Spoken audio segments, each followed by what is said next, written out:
Hello, everybody. Welcome to the Single Parents Podcast. The show that is far from traditional. If you like the show, don't forget to subscribe, share the podcast with a friend, and maybe even rate the show 5 stars on your favorite podcast hosting platform. Here's a sneak peek for today's episode. Like, moms, we're glad you're here. We love you. We love our single moms. We love you, But moms. let's just have like a man-to-man talk right now with the single dads out there. Why is what we do so important, and why is it the most important job in the world?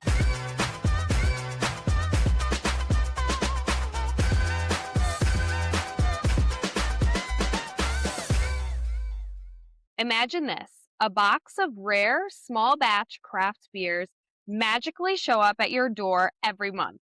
No store runs, no hassle, just fresh, expertly curated beers from around the world.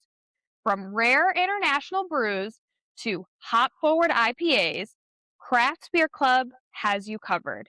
It's like a beer adventure in a box. Discover bold new flavors and find your next favorite beer without leaving your couch.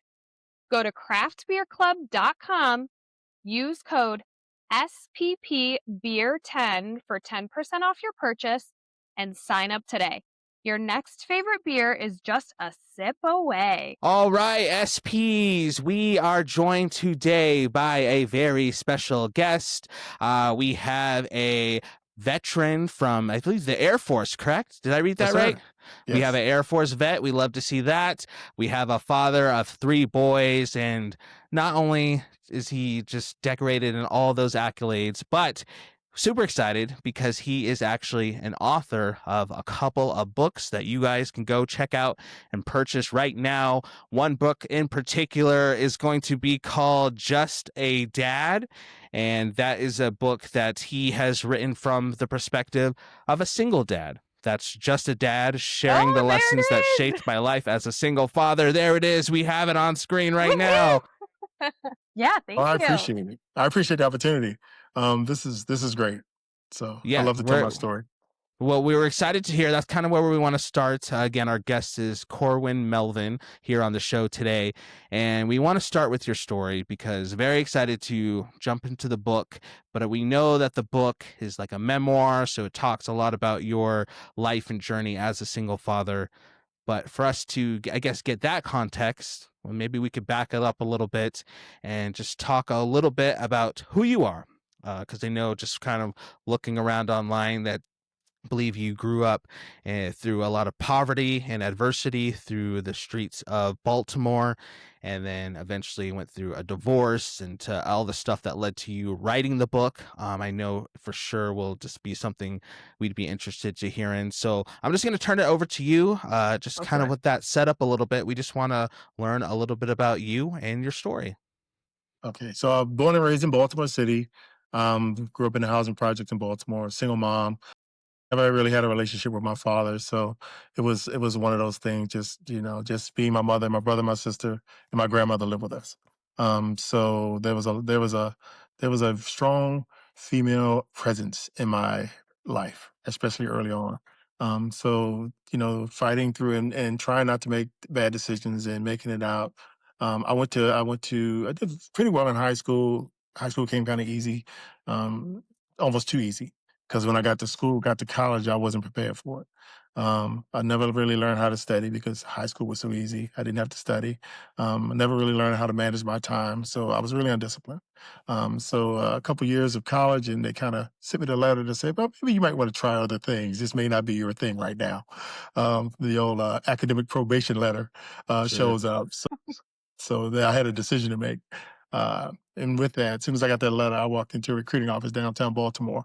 In Baltimore, the recruiting offices you walk in one door and you see all 4 services. So first one you see is the Navy. Okay. You look in the office, you see the big aircraft carrier out in the middle of the water, but nothing but water. Didn't even walk in that door. I talked to a Marine recruiter. Thought I was going to be a Marine. I was gung ho. Mm-hmm. Then I talked to an Air Force recruiter, and he explained to me how it really went. He said, 13 weeks of basic training. We do 6. The other services, Marine Corps specifically, you're always a soldier. So regardless of what you're trained in, you're a soldier. In the Air Force, what your training is what you're going to do. That's your job, So you have an opportunity to really learn a skill, learn something that you can use should you decide to get out in 4 years. So I went in the Air Force. So that was the right decision.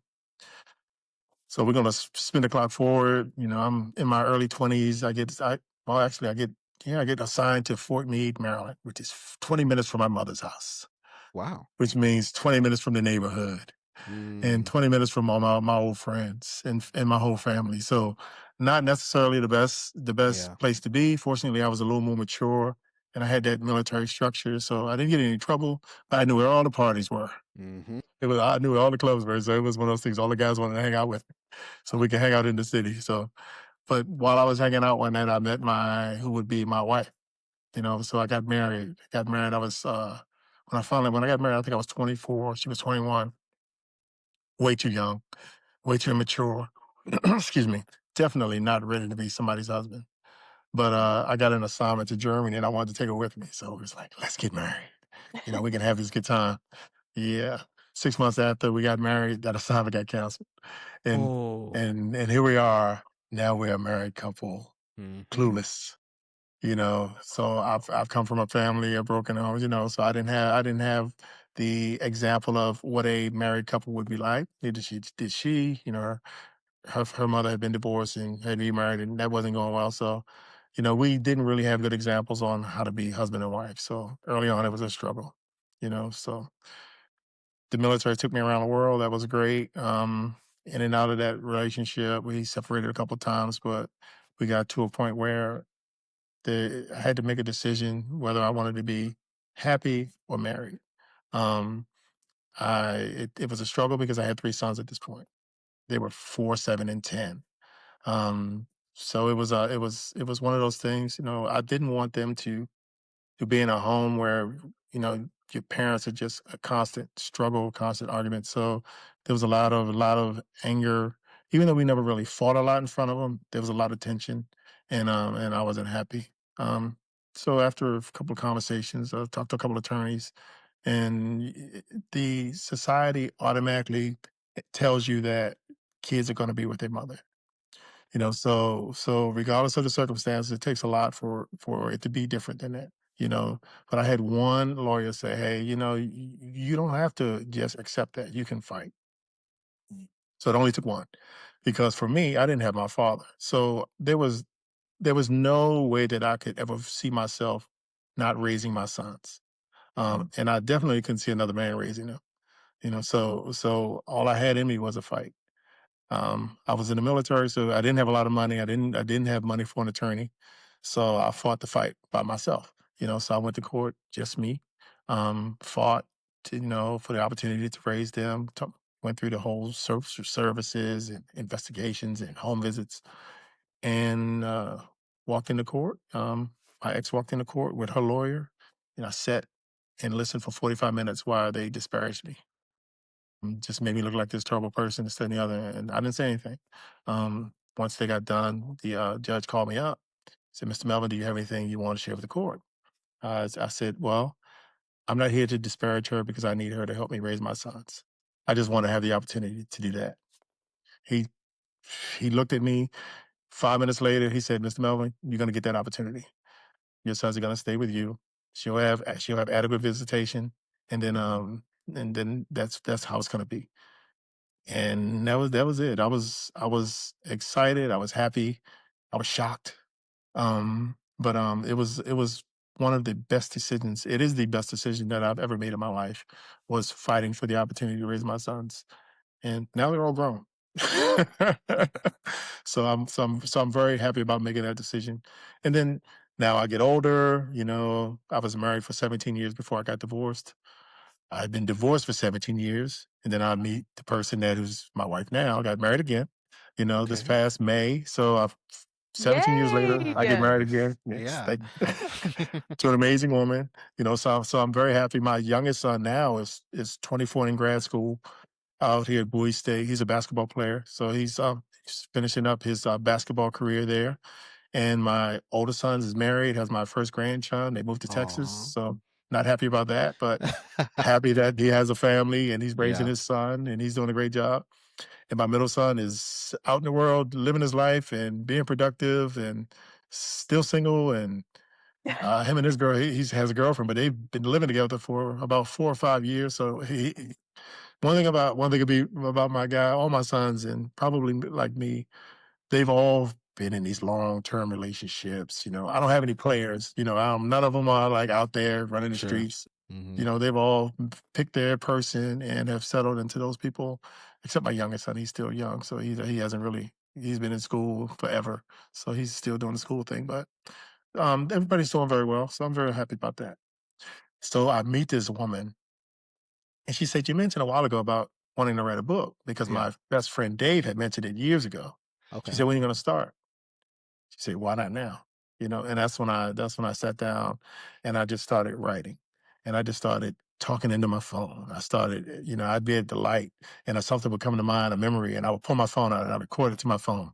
Then I'd get home and I'd transcribe it and type it in real quick. So 4 months later, 5 months later, I was over 300 pages, almost 300 pages of just stuff. So I was like, well, let me put it together and see what it looks like. And that's when I came. Then that's when I finally finished my first book, you know. So it was a monumental achievement for somebody who had never written before. And and after that, I kind of just I got the bug. So I've already written my second. That's already been published, and I wrote my third book. My most recent book is called Write Your First Book. So I'm Oh, coaching okay. new writers into how to, take an idea that they may have in their head and take it all the way through to publishing through both Amazon and Barnes and Noble. So that's my latest Wow. one. Wow, That's that's awesome. yeah. So I'm having fun. Yeah, no, I you're needed having a something to really great do. time. I needed something to do now that all my kids are grown, and Sure. they never keep me out of the casino. Oh, yeah, Yeah, that's oh true. God. Oh, That'll do it. yeah, no. I come Keep me from a busy. family who loves to go to casinos, and I'm still in the casinos, unfortunately. Oh gosh. But I'm more curious about the book. You have written a few books. Which one was the first book that you Yes. wrote? Just a Dad. This is the first book. This is my Yeah. story. This Hmm. is this is was more therapy than anything. When I wrote this book, I wrote it of the mindset. I don't care if I sell one book.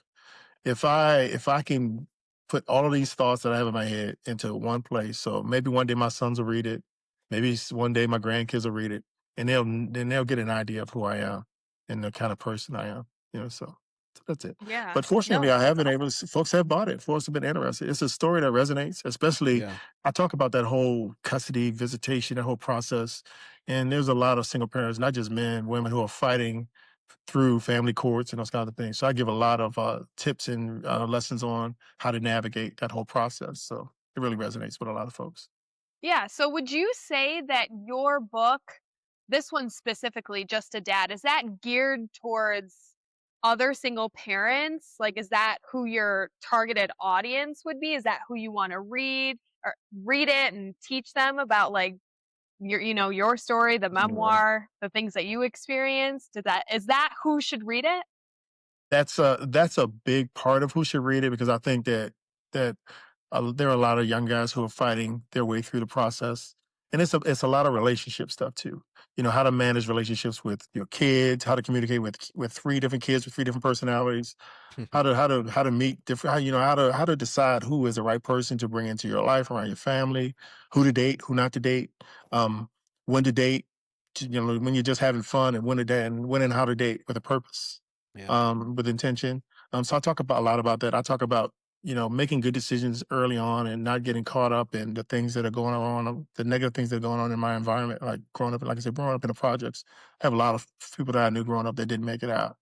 But then I may have 10 people in my circle between my neighborhood and my schools that have PhDs that are, doctors and lawyers and this, that, and the other. So there's a very fine line in, how you survive just being in that environment, stuff. Yeah, it sounds like not only is this going to benefit single parents, but with all the other topics that you're hitting with relationships and making good choices early on, like I feel like that could really benefit anybody who reads it. Yes. Anybody who's young, starting like the dating scene, who's trying to get their life together.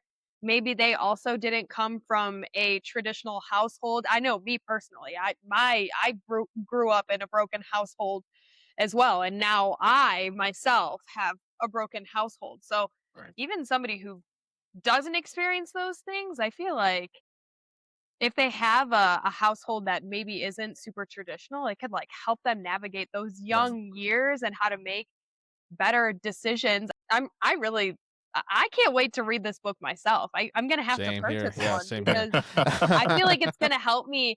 I mean, I'm not that young. I know I just look so young and youthful. Obviously, obviously. Yeah, yeah, no, I look so young and youthful, but I feel like even in my, as I'm approaching 30, I can still learn a lot from Sure. that book Yeah. with dating and making good choices. So that's for sure something that I'm going to have to read. It's on my list.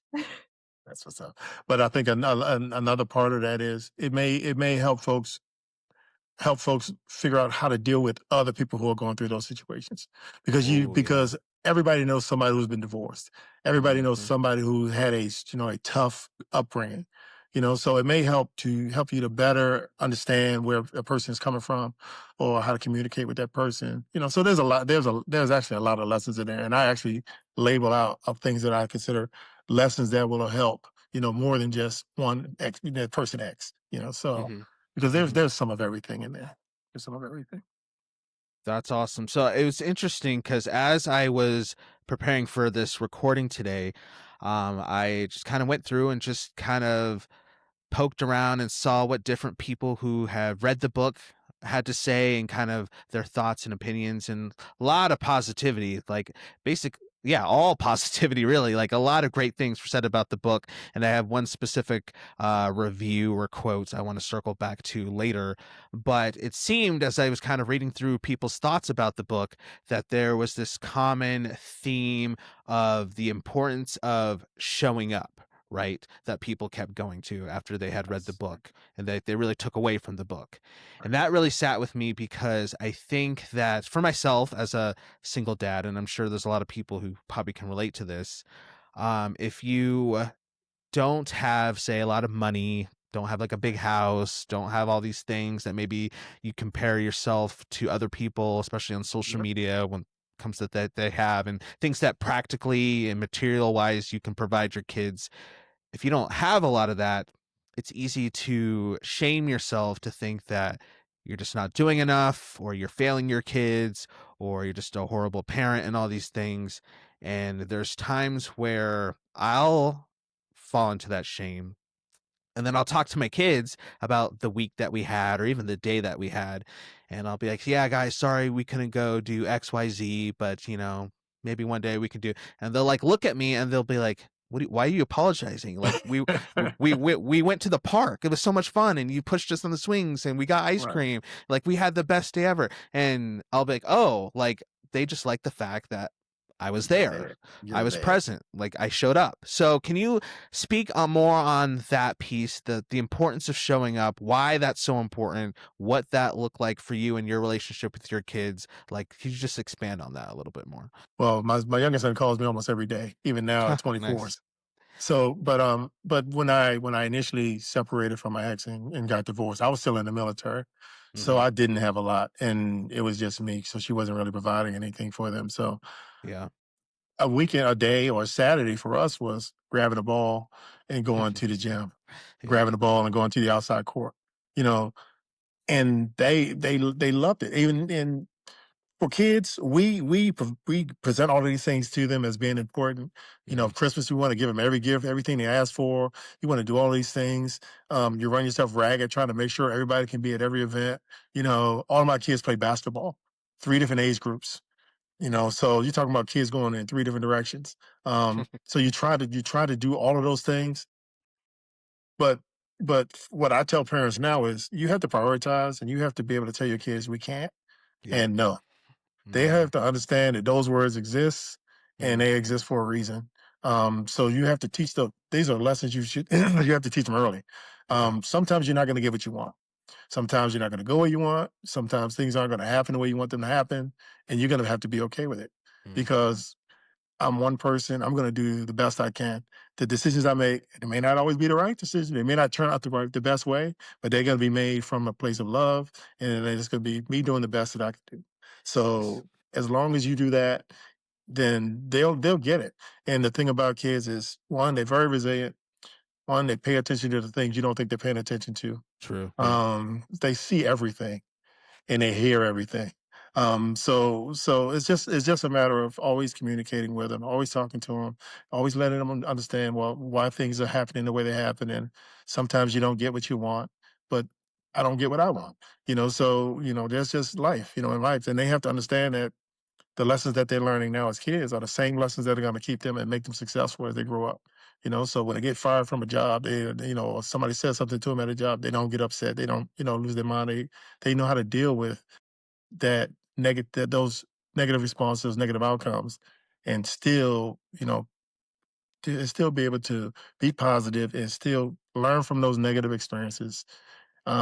Because you learn and grow from just as much from the negative ones as you do from the positive ones. So learn from those things and take that and then just continue to grow in that. So be present. And I say it all the time. Like make all these posts. Um, be the parent that your kids need you to be. Just and that's the parent that's there for them, the parent that listens to them, the parent that allows them to express themselves, allows them to communicate, but is also the parent to tell them no when they need to be told no. Mhm. So you have to be all of those people all in one. But being there is the most important part of it. Just be present for them. That's good. Right. That's good. I like that. Exactly. What great advice. I personally would love some advice from you because we talk about being there, showing up for your kids. And I myself, just to give you a little bit of background, I got pregnant with my son with somebody that I was dating, and he wanted me to terminate the pregnancy, and that was something that I wasn't comfortable with. And so he basically told me that he was not going to be involved. He was just never going to be around. And I was like, okay, great. I'm going to do this on my own, and I'm going to show up for my kid. And so that's Right. what I've done. I've done everything independently. I have 100% like custody of my son. His father is not on the birth certificate. I don't receive any child support or anything like that. Sometimes, yeah. I got a question for you. Okay, okay. I'll let you finish and then I'll give you my opinion on that. Yeah. Okay, okay. Um, sometimes, I mean, I know that I always show up for my son, like regardless, because I have him all the time, and like he's young, so a, he's approaching 3 years old, but he's really turning out to be like the sweetest, nicest, smartest. Like, I mean, I'm biased, but he really is Yes. turning out to be all of those great things. Like, he's really just not a naughty boy, and Right. I give myself grace because I know that I'm doing all of this on my own, but I do find myself being or feeling guilty because I not that I should have forced it upon his father to be involved and step up, but sometimes I think about how like now he is growing up without a father. And I know that's you were saying, you grew up surrounded by females, and now I feel like that same thing is happening with my son. And so, how do I not feel guilty putting my son in a situation where he isn't going to have, his birth father raising him? What I would say, and this is just my opinion. What I tell moms with boys, you have to even if the father isn't in the picture, you have to have strong males around him. He's 3. Out here, you can start playing sports at 4. So as soon as he can start playing, I would get him on a soccer team. Soccer is the easiest sport for kids to learn. They get out there, run around for 2 hours, and then they pass out in the car. Yeah. That's true. Um, Right. it teaches them how to listen to other adults. It Yeah. teaches them how to get along on a team. It teaches them how to share attentions because they're not the focus of everybody of your attention. And it teaches them that, well, maybe I can do things without mom. So I recommend, for if your kid is that small, as soon as you can get him into a sport, get him into one. Soccer is the easiest. Soccer is you can sit on the sideline and just let them run around for an hour. It's great, and it gives them an opportunity to hear a male voice telling them what to do. Uh, Yeah. so I'm a big proponent of sports for kids, especially for single moms, because it gets your son around a strong male role model. So I would definitely look for that if you have brothers, uncles, Yeah. if you're in a church where you have strong men. I mean, if you can get them in, just it doesn't have to be dad because a lot of fathers aren't worthy of it and aren't necessarily going to be good for their kids, but just have strong men that you can have them around and that you can lean on when you need somebody to lean on them, so that they can hear that voice. Yeah. I mean, I have brothers who are older than me. They're twins. And I have my dad as well. And I mean, we're Italian, so we're like really strong headed and very opinionated and stuff. And I mean, I love that about us and our culture. But um, I mean, what's hard is I mean, I guess I am. I work with my family, so I'm with them every single day, but it's not like my son can see them every single day, but I will say that the past week, my son has been begging to call Uncle Nick every morning. Every morning. Oh. They love it. I mean, boys love being around men because Yeah, they see somebody that looks like them, you right. and he's going to toss him around and, he can be rough with him. Boys are naturally only going to pull back when it's mom, Yep. but when it's uncle, he can do whatever. Yeah, yeah, yeah. So he Oh can my be a gosh, they're boy. wild. So that's what I would always recommend. Just Yes. have them engaged and have them around strong men, you No, thank you for that. to That's like offset that. I feel like 100% like that is truly what I want to do, and I feel good about that. So that was really, really good advice. Thank you. And another piece of advice that I give moms is, I don't believe in letting any man off the hook as far as child support goes. I don't Oh. believe in letting any man off the hook as far as child support goes, Okay, great. Now and I have a follow-up because he has question equal then. just as much. Yeah, I believe that if you are man enough to participate in the process, then you should be man enough to see it all the way to 18. So Yep. yeah, I don't believe in letting any man off the hook.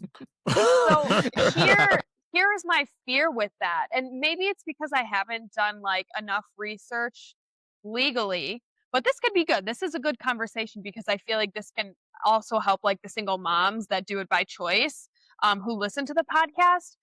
My only fear is that if I go into the court system and I say I want him to pay child support, as a parent, I don't even know how to put it nicely, but I think he would be a really shitty father, honestly, because he didn't want his son in the first place. And I don't want him to have any rights or custody to our son that he hasn't helped raise at all and that he abandoned. So my only fear is that if I have him pay child support, then the court system is going to say, well, he needs to have his son every other weekend. And then I have to give up my son to somebody who like doesn't even actually care or love him and isn't going to show up the way that I show up. So I don't really know how that works with the court system. Well, do you want my honest opinion on that? Yes, always. You don't really know how he will respond. Um, Sometimes people have an awakening and they realize the mistakes that they've made. And they realize that once they see this person, they realize what's really going on. They realize that, hey, well, maybe I do need to do this, or maybe I do want to do that. Like my sons would call me, they would be with mom and they were like, well, dad, can I do this again? I said, well, you have to ask your mother first. Well, I know she's going to say no. I said, well, you have to give her an opportunity to say no, because it's not fair to me if you don't. Just like with your son. Like I said, this is just my opinion. I think that at some point he's going to come to you and he's going to ask you, For sure. "Who is my father?" He's going to want to know. So what you don't want to be able to tell him, is that you didn't try. You didn't give him an opportunity. Because now he's gonna blame you. He's not gonna blame this person that he doesn't have a relationship with. He's gonna think that, well, you didn't try hard enough, or you didn't really give him an opportunity. Um, so I mean, as much as there's a risk there, guys who don't want to be involved won't. If he doesn't want to be involved, he's not gonna all of a sudden start wanting visitation. Mhm. So if he doesn't want that. So I don't think that that's, I mean, I guess it could be a concern, but I don't think that that's the bigger thing. I think that if he doesn't, he'll be more pissed that he's got to pay. Yeah. But Yeah. but that's life. You have a Yeah, yeah. responsibility as an adult to take care of your responsibilities. So I'm a firm believer in not letting these knuckleheads off the hook. And you never and I really think that you never know how he's gonna respond. You know, he could Yeah. he could he could have had this epiphany and realized that, hey, I was an ass. Maybe I should do things differently. And you just don't know.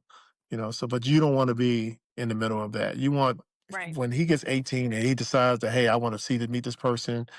When he meets that person, it'll be, he'll have all the information. He'll know that your mom tried to do this, or this person can't say, I didn't know.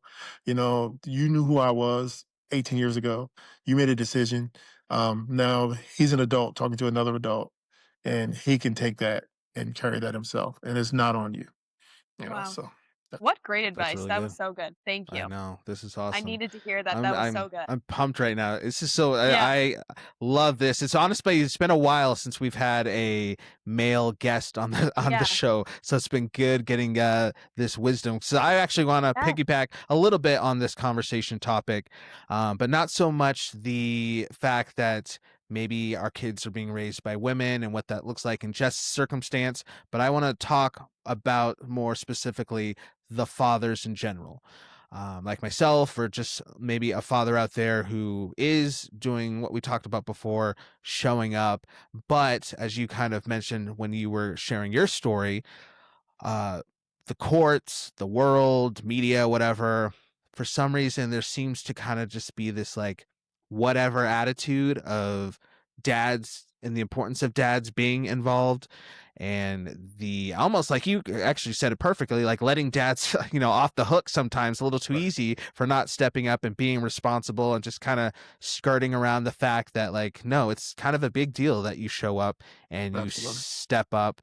And I see a lot, we talk about this on the show a lot, with the fact that sometimes a dad will do like the bare minimum, like maybe take his kid to Walmart and buy a shirt, or Right. take him out for a hamburger, and they'll get so much praise just for that, but then they're not doing anything else. Right. So I want to talk about that aspect of fatherhood, but I want to do it in light of this quote that I read about your book. Somebody had read the book and they just shared some thoughts, and I wanted to read this and then kind of have you expand on this because I thought this was really Mhm. good. So this quote says, "This book isn't just for fathers. It's for anyone who has ever fought for their family, questioned their worth, or tried to be the change they wish they had growing up. It's a love letter to his sons, to fatherhood, and to every man who's ever been told he's just a dad, as if that weren't the most important job in the world. Corwin Melvin's Just a Dad is a must read. It will make you laugh, cry, reflect, and ultimately stand in awe of what one father can do with heart, grit, and purpose. A timeless memoir that deserves a permanent place on every bookshelf." I just thought that was really great, really well written, really awesome. It's very different hearing it than reading it. Yeah, I'm sure.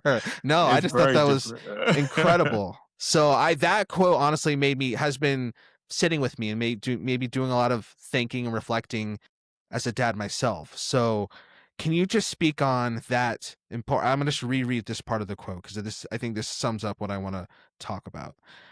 The importance of being a dad as if it weren't the most important job in the world. So can you speak on, let's just pretend like this, we have a dads just listening right now. Like, moms, we're glad you're here. We love you. We love our single moms. We love you, But moms. let's just have like a man to man talk right now with the single dads out there. Why is what we do so important, and why is it the most important job in the world? Well, I say that I tell people this story. One of the greatest feelings is having another adult come to you and say, I met your son. I met your son. He was extremely respectful. He carried himself well. Like I told my sons was from the time they were small, if you meet somebody, the first thing you do is you walk up to them, you shake their hand, you introduce yourself, first name, last name, and you look them in the eye. if you don't know them, that's what you do. So they right now they walk up, they shake your hand, they look you in the eye, and they introduce themselves because first impressions are lasting impressions, and you want your children are a representation of you. So when people meet your kids out and they come back and the adults say, "Man, I met your son. He's awesome." That is the most amazing. That's the most rewarding feeling is knowing that you've done a good job raising your child. Mm, So that's why you show up. That's why you talk to them. That's why you're there when they need you to be there. And that's why you tell them no when they need to hear no. right. Yep. Yep. Yep. Yep. Mm-hmm.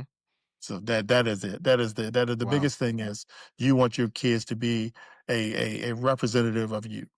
So Mm, and to show the world that this is who I am and yeah. that's my father and that's how I got here. Mm-hmm. Yeah, and I think it just goes back to what we were talking about earlier, the importance of just showing up. Because I think even for men, even though we might not want to admit it sometimes, we still have those insecurities. Or maybe we grew up without that example. So we just like, I don't even know what to do. So I'm just going to do the bare minimum, or I'm just not going to show up at all because it's scary and it's hard. And I just don't know what the heck I'm doing. But I mean, you can speak into this, but in my Yes. opinion, it's just the reality of like, okay, nobody has all the answers. Nobody says this is going to be rainbows and Right. sunshine all the time, but still show up. Right. We're gonna make S- mistakes. Yeah. We're all gonna make mistakes. Nobody's perfect. I mean, nobody's perfect. Yeah. So it's how you make the it's like they say, you fall down, you get back up. It's you gotta get back up. And your kids will appreciate that. They will definitely appreciate that. But what I wanted to go back to was when you said about guys doing the bare minimum. A lot of times guys do the bare minimum because w- what I don't like to see, I Okay. don't like to see guys get blamed for their behavior when they try to step up, but then they have these toxic exes who are making it harder for them to be present. That's a big part of the struggle. I know so many guys out here who are raising their kids, who are there for their kids. So most of the guys I know who have kids are stepping up and they're taking care of their responsibility. But I also know a lot of guys who would do that more if they didn't have to deal with this other relationship. It's a So that's good what that point. makes it tough. That makes it tough a lot of times. And I'm sure women did deal with the same thing, Sure. Yeah. just like you said about your ex. Hmm. If I don't, then I have to deal with him. If it's just my child, dealing with my child and taking care of things for my child, then that's great. But if I Hmm. don't, as long as I don't have to deal with that, because folks can't get beyond the relationship. When I realized my marriage was over with, it became all business. Every decision I made after that, dealing with her, was a business decision. Hmm. You have to take the emotions out of it and do what's best for your children. Hmm. So And I really appreciate the part of the story where you said you walked into the court and they were already saying a whole bunch of stuff about you, yes, but you made the purposeful choice to say, look, I'm not going to talk ill because at the end of the day, I have to still work with that other person to raise our exactly, kids. So we're not going to make this about personal stuff. We're not going to get into weeds. We're going to say, hey, let's work together to raise our kids. And I, absolutely, I value that a lot because that was one thing very early days, maybe even before like officially knew like it was over between my ex-wife and I was around just buddies who I probably shouldn't have been around at that point, especially going through all my emotions, but they had just been through divorces or stuff with women and they were just super negative about how they talked yep, about their exes and they would even just say horrible things with their kids around, right, like this is their mom they're saying these horrible things, the kids' moms they're saying these horrible things yeah. about. And You I don't just want to do that. remember being like, I just remember saying like to myself, whatever this is about to turn into, this journey we're about to go on, separation, divorce, co-parenting, I am not going to speak ill to anybody, even if it's just me and my best friend in the room, just two of us.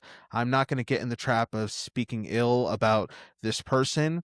Maybe like through therapy or through talking to people, there's things I need to work through, work Right, out. I don't say I have to pretend like everything was rainbows with me and her, but I'm not going to disparage her because at the end of the day, this is still my right, daughter's mom. And at the end of the day, exactly, to your point, we still have to work together to raise our kids. right, So it's nice having made through that choice, now we're about, I don't know, maybe 9-10 years into the divorce. It's been a while, but it's nice now that we can work together and Exactly. do It things gets like better. my daughter, she's had like the stomach bug or something last couple days. And so their mom will just call and be like, hey, I put in this medicine at the pharmacy. Can you go pick it up? Can you pick her up popsicles? And we're just working together because Right. that's what's best for my daughter. Girl. Exactly. As if, she calls like, hey, Maddox is sick. And then we just start fighting, and then we start bickering and hanging up on Right. each other and yelling. And then now my sick daughter's not getting her popsicles because we weren't able to work through Get our along. stuff. So anyway, I really Exactly. appreciate I appreciated that, because that really resonated with my story, the fact that you took that approach. Right. It takes some time, because there are feelings involved, and I was married for 17 years. So if Yeah. you don't just get over that overnight, Yeah. and you understand that that person is also angry. So it took Yep. a while for us to get to where we could be like Mhm. civil and social, and we weren't like yelling at each other, or wasn't like we were that angry around Sure. each other, but you could tell there was tension. Yeah. But over time, as they got older, things kind of settled in. She got married again, that kind of stuff. So it gets easier. It gets easier, but you and your kids, they will appreciate it. I've never sat down and just talk bad about her in front of my kids. I would never Mhm. do that, because when I Right. did, I talk about it in the book. Your kids Mm. learn how to deal with in relationships from you. They learn how to Mm. date from you. They learn how to deal with other people from you. So if this is how you're going to talk about the woman you was married to, how do you think they're going to learn how to talk to the people that they are dating as they're getting older and that kind of stuff? So Mhm. yeah, they learn all these things, but they follow, they watch everything you do. So if that's how you're going to talk about the woman you said you love, how is that? I mean, that's not a good good example to set. Good point. That's good. Yeah. I Yeah, Awesome. mean, so they pay like attention. Mm. that's so true. Like, as somebody who's worked in education, like, your children pretty much mimic everything that they see their parents or adults that they're around constantly do. And so w- I want to give you a compliment, because like, your children are a product of you. And you said that you love when like somebody meets your son and they like point out all these great things, and like, and that's because of you. So I have to like give you like kudos to you, because you have done so much to raise these like wonderful young men who aren't like, going crazy and playing the field with a bunch of girls and stuff. Like, they're in these long-term, relationships. Yeah. So Yeah. I applaud you for everything that you've done with your son. I like always switch it to like a female's point of view, but I guess that's the only view that I really Mhm. have. Like, what can I do? Besides like the sports and stuff, like, what can I do to like raise a young, polite gentleman that like treats women nicely, if he isn't always going to see like, I mean, he's not really around like men that I date and stuff. So how does he get an example for how he should treat women? Well, one, you can tell him how you expect to be treated by a man, by men. That's good. You can teach him those things. Walk on the outside, open my door, help me with my coat. There are things that you teach him. You raise the man you would want. Mm. That's what you do. So if you have expectations of a man, you have to teach him this is what a woman is going to expect from you. She's going to expect for you to treat her a certain way. So that's what you do when he's young. So that's all he knows. When he starts dating, he knows to open the door. He knows to do these things. So. Wait, that's like And crazy. then when Why you was when that? you then you have them around men who can reinforce it. That was What'd you like say? such a simple like response. And like, how did I not think of that? That's like That what was I'm really thinking of. I'm good. like, how did I not think of that? You're so right. Corwin, we appreciate you again dropping by and spending some time with us. Before we let you go, anything else that you want to share with the audience? Anything that you would like Sure. to Oh, I leave got us another. with? Okay, I let's hear do. it. I Let's do. go. So Let's one, take it. I love being a father. Yeah. And a big part of me being a father was all my sons play basketball. Hmm. Hmm. So I wrote this book, Surviving Youth Okay. Sports. Ooh. Okay. For this book, there's a lot about sports that people only hear the good, but with three sons, All of them all of them were college level athletes. So they all played at, two of my sons played at private schools, private high Mhm. schools. Fought through injuries, fought through, my son went to college. He got asked to leave by at two different schools. He got injured at one. They said, oh, we can't use it anymore. So I talk about how, coaches treat kids and how to pick the right school for your kids, whether it's high school or college, how to weed out coaches and those kinds of things. Okay. Talks about how to deal with disruptive parents. I mean, it's one of those things. It's all of those things that people don't want to talk about sports. I talk about it because all my kids are grown. So now, it's non-retribution at this point. I can say whatever. Mhm. So I wrote this book for parents who, it's a guide. It says a guide for parents of young hoopers, but it fits for kids anybody who has kids in sports. Okay. It'll tell you teach you how to talk to coaches, talk to programs, how to pick schools, how to know when it's time to move on. Those kinds of things. So this is kind of like my favorite one. And Nice. then my last book is Write Your First Book. And Yeah, I don't yeah. have Mhm. that's way over there somewhere. But that's No to worries. teach because I'm a writing coach now also. So I've already coached 6 new authors on writing their first book. So they're all published and making, selling books and this, that, and the other. I have 2 new clients right now that I'm working with. So I've just turned this writing thing, and it's kind of like, you try to find your niche, and Yeah. as you get older, and all my kids are grown, so I have to find something other than like raising kids, since I'm not doing that anymore. So I started writing, and then I bought a camera because I want to be a photographer too. So I'm working on my photography, Ooh, taking very Oh, photography nice. classes. okay. So yep. So I bought me a nice Sony camera. So I'm Oh working on my my gosh. photography. So I'm Yeah. just blessed and having a great time. Sounds like it. Yeah, I love seriously, it that for sounds like it. you. That is awesome. So what we're gonna do is we're gonna put the links for. Let's just do. You have all three of your books. They're available like Amazon, Barnes and Noble, all those types of Or places. no, I would prefer you go to my website. It's Oh, okay, launch. Yeah, yeah. You go to my website. It's Launch the Author. That's okay, my coaching business is sure, launchtheauthor.com. okay. It's one word, launchtheauthor.com. And all my books are there. They're there. Okay, perfect. Yeah, all my books are there. I also have a couple writing guides. I have some other things there also. Some freebies there. Perfect. And what Mm. we'll just put the link to his website in the description of this podcast. So you can go ahead and give that a click. I know me and Jess, we're definitely going to be getting, well, probably should just get all your books, but we're for sure Yeah, That would I be know. getting, I'm gonna awesome. like, get Just a do you Dad. offer That's for a sure. bundle? Like, you should offer a bundle so I could I just get could offer you a everything. bundle. Ooh, Shoot me an interesting. Yeah. email. Shoot me an There you email, go. and I'll bundle it up for you. Okay, Oh, okay. see? There you go, Jess. You got the perks. But for our listeners, Jess and I were talking before the episode, and I think what we're going to do is we're going to do a little giveaway for Just a Dad. And we want to give you, one of you listeners, the chance to get this book on us, on me and Jess. So what we just going to ask you to do is go to your favorite podcast hosting platform, Spotify, Apple, whatever, and just leave a 5-star review of the podcast there. And then let us know that you Awesome. left that review, and then we'll put you in the drawing for that book, and just let us know how we can get a hold of you, and we'll make sure to send you a copy. So just something to get back to the listeners a little bit, but That's also awesome. just to spread the word, because Corwin, thank you. Like, everything that you shared today was just so much gold, so we want to spread that Yes. around as much as possible. Yeah. Thank you. I really appreciate you guys having me. This has been a blast. I mean, I'm just Yes, I I agree. really what I want to say is like thank you for everything.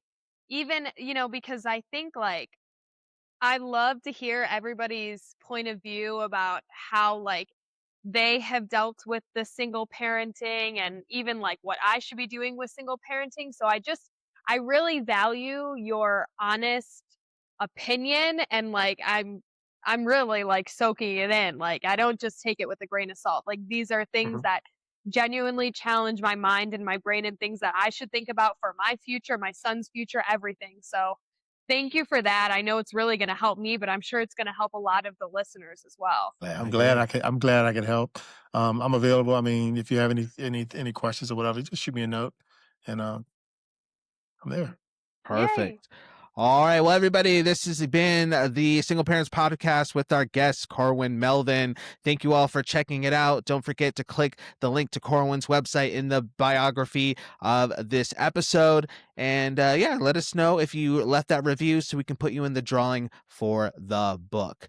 Until next time, thank you all for hanging out with us. We'll Thanks, see you guys. later. Woohoo! Bye. Peace and Peace and blessings. blessings.